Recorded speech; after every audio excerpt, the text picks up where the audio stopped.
I thought this comparison was going to be easy. 5 minutes in, I was already wrong.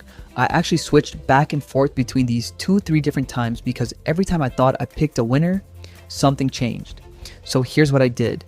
I made the exact same animated promo video in both. Same script, same voiceover, same goal. Toonbee AI felt almost unfair at first. I typed what I wanted, clicked a couple of buttons, and it gave me a video faster than I expected. Not perfect, but honestly better than I thought it'd be. Then I opened Animaker. Completely different experience. It wasn't trying to guess what I wanted. It wanted me to build it. More characters, more scenes, more control. Which sounds great, until you're 40 minutes into a 2-minute video.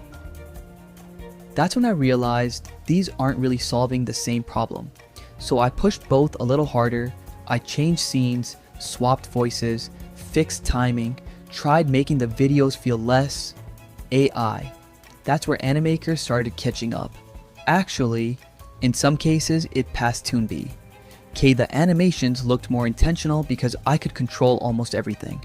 The downside? It also took a lot longer, and that's the part nobody talks about. If you're making content every single day, speed matters just as much as quality.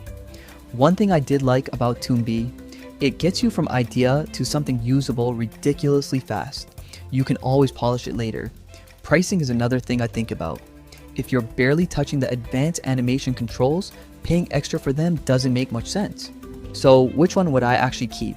If I needed to crank out short marketing videos, social content, or YouTube clips every day, I'd probably open Toonbee first.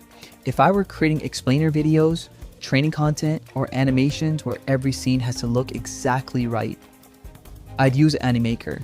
Neither one is better at everything. It really comes down to one question.